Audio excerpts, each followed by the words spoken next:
teman saya bilang begini, Mas Alif, kalau kita sudah tahu bahwa Anies ini pasti kalah gitu ya, dan suaranya terus cenderung turun, lalu untuk apa dipaksakan untuk maju? Dan kemudian kita keluar uang sampai 2 triliun untuk kalah. Untuk apa gitu? Jadi yang ngapain memperjuangkan untuk sesuatu yang sudah jelas-jelas kalah? Jadi ya, kalau Anies ini udah nggak bisa berkembang, ya sudah kita batalkan. Cuma sekarang permasalahannya, gimana cara membatalkannya? Gimana caranya? Jadi ketika Caimin kemudian berkoalisi dengan Anies kemarin gitu ya, bergabung menjadi pasangan capres-cawapres, saya pikir gitu ya, kayaknya ini jalan keluarnya. Ini.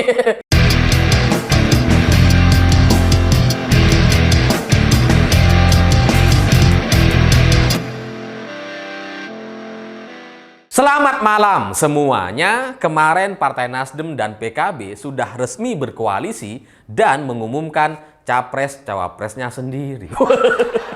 Nama koalisinya belum ada, baru beberapa hari menjalin komunikasi, tapi tiba-tiba sudah mendeklarasikan capres-cawapresnya sendiri. Ini ada apa ini? Apa ada? Karena kalau koalisi yang lain termasuk PKB menjalin koalisi dengan Partai Gerindra sudah lebih dari setahun gitu ya. Tapi nggak kunjung punya capres-cawapres. Malah ini berbelok ke partai lain gitu ya. Nah ini hanya dalam hitungan hari gitu ya. Sudah bisa langsung koalisi, nggak ada nama koalisinya tapi sudah punya capres-cawapres sendiri. Ini ajaib gitu. Apalagi kalau kita ngelihat dari semua lembaga survei, dari mulai yang kredibel ataupun yang abal-abal, dari mulai yang sudah sering melakukan survei sampai yang baru-baru saja melakukan survei, semuanya kompak mengatakan bahwa yang namanya Caimin ini tidak pernah menjadi pertimbangan bagi para pemilih PKB. Entah itu sebagai capres ataupun cawapres, para pemilih PKB tidak menghendaki Caimin sebagai capres ataupun cawapres. Lah kok tiba-tiba bisa jadi cawapresnya Anies? Kok tiba-tiba dipilih sama Surya Paloh? Ini ada apa gitu kan? Apalagi kalau kita ngelihat dari potret para pemilih, kecenderungan pemilih PKB di Pilpres 2024. Setelah setahun PKB berkoalisi dengan Gerindra, berkoalisi dengan Prabowo Subianto, itu sama sekali tidak mampu untuk mengubah pilihan para pemilih PKB. Para pemilih PKB tetap cenderung lebih banyak kepada Ganjar Pranowo. Padahal sudah setahun berkoalisi. Nah ini pemilu atau pilpres kurang dari setahun. Tiba-tiba PKB masuk ke Anies yang secara survei paling kecil. Entah itu survei secara umum ataupun survei kepada para pemilih PKB. Sementara waktunya udah kurang dari setahun, ini ada apa gitu? Lah kok tiba-tiba belok gitu?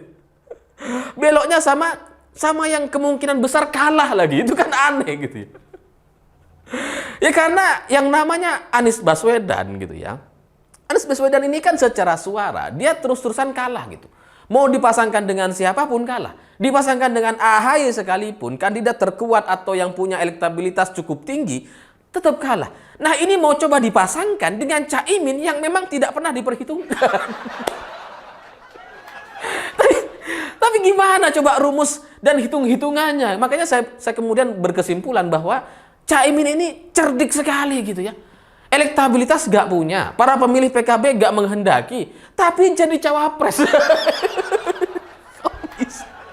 Kok bisa gitu? Dari sisi para pemilih NU misalkan, yang mayoritasnya memilih PKB, atau sebagiannya memilih PKB misalkan gitu ya. Dari keluarga NU sendiri, itu kan gak menghendaki Caimin dengan segala cerita dan sejarahnya gitu.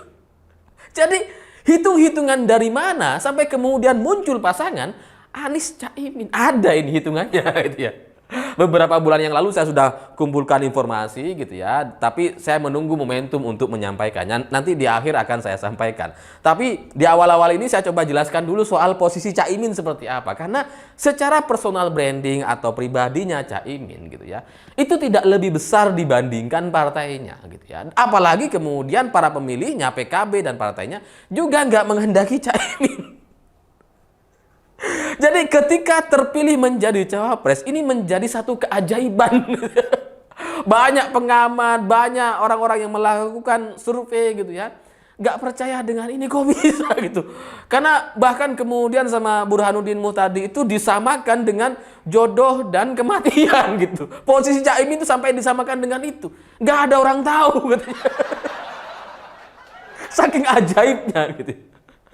Tapi setelah saya coba lihat dan coba dengarkan para pengamat, baca analisa-analisa para pengamat gitu ya. Banyak yang berimajinasi soal mesin politik PKB gitu, dan kemudian berharap agar Anies itu bisa terbantu gitu, karena yang namanya Anies Baswedan itu kan kalah telak di Jawa Tengah dan Jawa Timur. Sementara PKB adalah satu-satunya partai yang sangat kuat di dua provinsi ini selain PDI Perjuangan. Kalau PDIP lebih kuat di Jawa Tengah, sementara PKB lebih kuat di Jawa Timur. Tapi di Jawa Timur ini PDIP dengan PKB itu ya cukup bersaing. Intinya dua partai ini tuh sama-sama kuat di dua provinsi gitu. Nah, Anies nggak punya suara di dua provinsi ini dan ingin gitu ya, dengan harapan ketika PKB masuk bergabung dan mengusung Caimin sebagai cawapresnya bergandengan dengan Anies, itu maksudnya mesin politik PKB bisa membantu mensupport menaikkan suara Anies yang selama beberapa bulan terakhir itu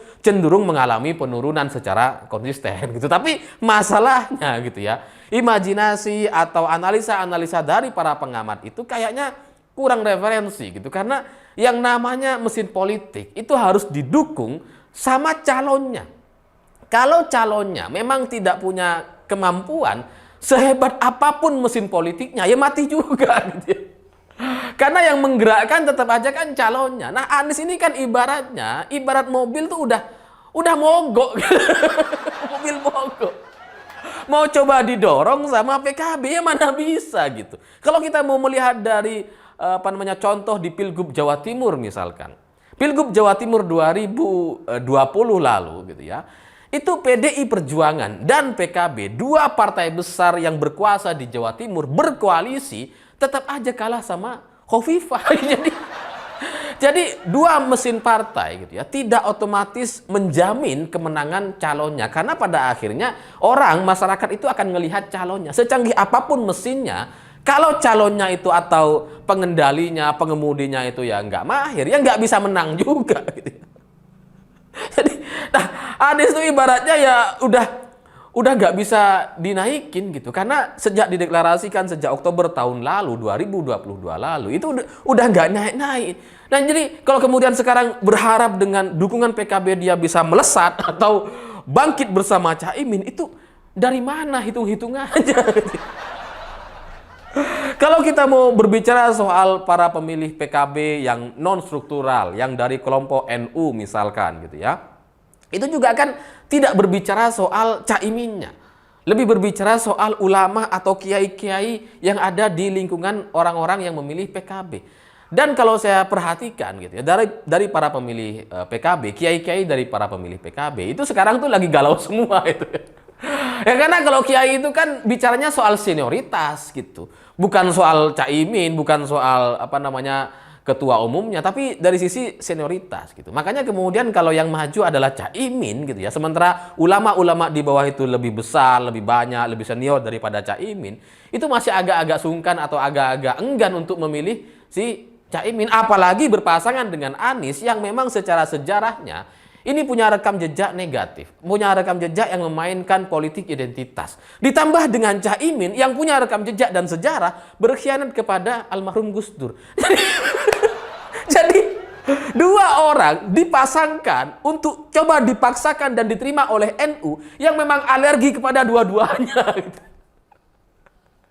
Ya mungkin nggak NU secara keseluruhan gitu, tapi kan mayoritasnya kan pasti itu ya anti dengan keduanya gitu kan. Dengan Anies ya jelas bapak politik identitas, dengan Caimin ya jelas soal cerita pengkhianatan kepada almarhum Gus Dur, dan itu sampai sekarang belum sembuh gitu. Jadi ketika Anies memilih Caimin sebagai bakal calon wakil presidennya gitu, itu kan secara otomatis membuat orang-orang yang selama ini anti dengan Anies lebih anti lagi karena ada Caimin di sana, sehingga otomatis orang-orang seperti Mahfud MD, Yeni Wahid, Khofifah dan pengurus-pengurus PBNU gitu ya, itu semakin anti gitu. Lalu ngelihat Anies aja kita anti, apalagi tambah Caimin. Jadi rumus dipasangkan kedua orang ini untuk menjadi pasangan capres-cawapres ini masih sampai sekarang masih belum ketemu. Dari mana ini dia? Ya tapi kembali lagi soal cerita saya pada beberapa bulan waktu yang lalu gitu ya, ketika saya mengumpulkan banyak informasi gitu ya, saya akhirnya menyimpulkan bahwa perjodohan antara Caimin dan Anies ini adalah sebuah pertaruhan terakhir gitu, karena sama-sama bertaruh, karena keduanya sama-sama pengen. Anies pengen maju sebagai capres, yang penting cawapresnya bukan AHY, sementara Caimin ingin menjadi cawapres, terserah siapapun capresnya. Ketika dia tidak dikehendaki sama Prabowo Subianto setelah 1 tahun berkoalisi gitu ya, dia akhirnya mencari pasangan lain. Anies juga sebaliknya. Setelah setahun berkoalisi dan berharap bukan AHY cawapresnya, tapi Demokrat tetap ngotot AHY, akhirnya dia coba seperti mencoba mencari orang lain, dan ketemulah dua-duanya. Sama-sama orang yang tidak dikehendaki di kelompoknya masing-masing, bertemu dan bersatu gitu.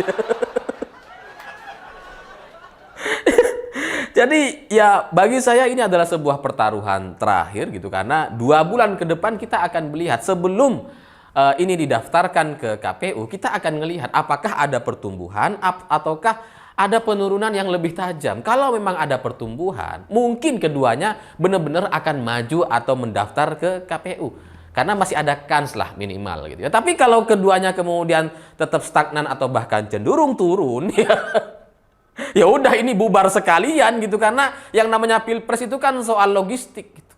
Pilpres itu soal logistik. Kalau logistiknya nggak ada, ya nggak jadi capres, nggak jadi Pilpres gitu.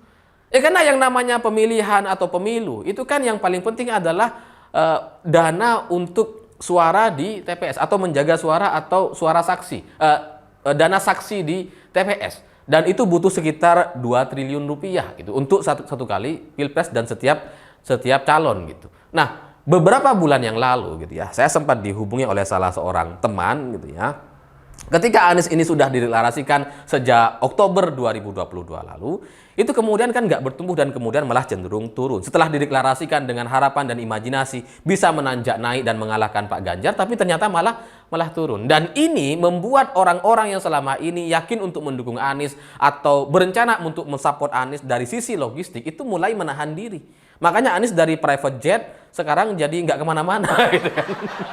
Jadi berkuranglah aktivitasnya, jadi berkurang kemewahan yang dia nikmati atau fasilitas yang dia gunakan. Karena memang orang jadi menahan diri gitu ya. Karena suara Anies itu jadi nggak berkembang ternyata. Tidak seperti yang dibayangkan oleh banyak orang. Bahkan mau dipasangkan dengan siapapun, akhir-akhirnya ujung-ujungnya itu kalah gitu. Dari semua simulasi dan dilakukan oleh berbagai lembaga survei itu selalu kalah. Nah, teman saya bilang begini, Mas Alif, kalau kita sudah tahu bahwa Anies ini pasti kalah gitu ya, dan suaranya terus cenderung turun, lalu untuk apa dipaksakan untuk maju? Dan kemudian kita keluar uang sampai 2 triliun untuk kalah. Untuk apa gitu? Jadi yang ngapain memperjuangkan untuk sesuatu yang sudah jelas-jelas kalah? Jadi ya, kalau Anies ini udah nggak bisa berkembang, ya sudah kita batalkan. Cuma sekarang permasalahannya, gimana cara membatalkannya? Gimana caranya? Jadi ketika Caimin kemudian berkoalisi dengan Anies kemarin gitu ya, bergabung menjadi pasangan capres-cawapres, saya pikir gitu ya, kayaknya ini jalan keluarnya. Ini Demokrat jadi nggak dukung Anies sehingga dia bisa pindah ke partai lain gitu ya. Sementara Caimin bisa menikmati beberapa bulan, 1-2 bulan menikmati sebagai bakal calon wakil presiden gitu. Dan ujung-ujungnya akan kita lihat gitu, apakah suara mereka ini bertumbuh atau enggak. Kalau enggak ya ini akan bubar sekalian gitu. Karena kalau kita menyiapkan dana sampai 2 triliun terus kemudian pada akhirnya kalah, kan mending nggak usah. Ini bukan pileg gitu. Hitung-hitungan para pimpinan partai seperti Surya Paloh itu jauh-jauh lebih matang dibandingkan para caleg-caleg di daerah yang nggak punya pertimbangan, nggak punya konsultan, nggak punya hitung-hitungan matematis atau kans terkait kemenangan atau kekalahannya. Makanya ya nggak mungkin mereka mau bertaruh sampai keluar uang 2 triliun hanya untuk kalah, nggak mungkin gitu. Daripada kalah mending gabung dengan koalisi lain dan nyumbang saja. Nyumbang 500M atau 300M atau ya nggak sampai 2 triliun pada intinya gitu. Nggak keluar uang banyak gitu. Ya nyumbang aja gitu. Kalau menang ya alhamdulillah, kalau kalah ya sudah minimal nggak rugi sampai 2 triliun gitu. Nah, Anies ini ibaratnya kan sudah harus rugi dan harus kalah. Itu kan nggak bisa. Makanya kemudian dicarikanlah jalan keluarnya. Nah, jalan keluarnya ini kayaknya gitu. Sehingga Demokrat ya pergi gitu ya. Ya karena harapannya kan awalnya gitu ya. Demokrat yang keluar duluan karena tidak terpilih sebagai cawapres gitu. Tapi ini kok nggak keluar-keluar. Karena Demokrat itu imajinasinya berbeda kayaknya. Bagi Demokrat yang penting AHY maju sebagai cawapres. Menang kalah urusan lain. Yang penting maju dulu gitu. Menang kalah urusan nanti. Yang penting kan punya kekuatan, punya penawaran, dan minimal bisa jadi menteri lah.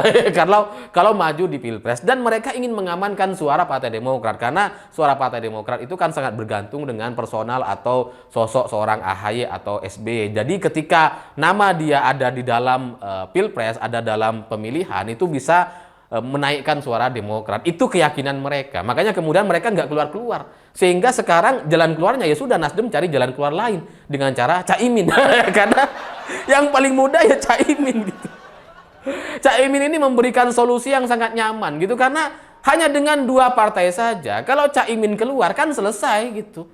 Artian ya kalau Caimin misalkan tiba-tiba mengalihkan dukungannya, oke saya batal maju gitu karena tidak ada progres, kemudian kita dukung saja Ma'ruf Amin sebagai cawapresnya Pak Ganjar gitu kan, itu akan lebih mudah diterima sama PKB. Apalagi PKB secara survei dalam setahun terakhir itu jelas mengatakan bahwa para pemilihnya itu lebih condong kepada Ganjar. Sehingga untuk mensolidkan atau untuk menguatkan suara PKB, emang solusinya cuma Pak Ganjar gitu. Sehingga akhirnya nanti ya PKB atau Caimin tinggal bilang saja, kita dukung Pak Ganjar dengan Kiai Ma'ruf Amin. Karena Kiai Ma'ruf itu lebih senior dari saya, lebih pantas, lebih pengalaman, ulama. Itu akan justru membuat suara PKB jadi lebih solid gitu. Sementara Nasdem aman akhirnya. Batal koalisi karena PKB sudah batal atau mengundurkan diri. Jadi uang 2 triliun selamat gitu ya. Nasdem nggak jadi mengusung Anies karena sudah pasti kalah. Dan pada akhirnya berbelok kepada Ganjar Pranowo dan mendukung Pak Ganjar untuk memenangkan di Pilpres 2024. Karena antara Pak Ganjar dengan Prabowo masih ada kans gitu. Masih ada peluang, sehingga kalau mereka habis-habisan atau mendukung, masih ada peluang menang gitu. Kalau sama Anies nggak ada. Jadi ya bagi saya pribadi, dalam keyakinan saya dari beberapa informasi yang saya dapatkan, ini adalah drama Caimin. Jadi kita lihat saja gitu ya. Bagi Caimin yang penting PKB solid gitu ya. Dia agak peduli dengan dirinya sendiri gitu ya. Dia hanya pengen maju sebagai capres, tapi memang cawapres gitu ya. Kalau memang nggak bisa ya nggak apa-apa. Sama seperti tahun 2019. 2019 Caimin itu kan sudah berusaha, udah pasang baliho di mana-mana, tapi akhirnya membiarkan Ma'ruf Amin maju sebagai cawapresnya. Dan ini kayaknya akan terulang lagi di Pilpres 2024. Ganjar Ma'ruf Amin yang paling mungkin maju atau berpasangan di Pilpres 2024 untuk melawan Prabowo dengan Erick Thohir. Saya pikir itu. Terima kasih sudah menonton. Begitulah kura-kura.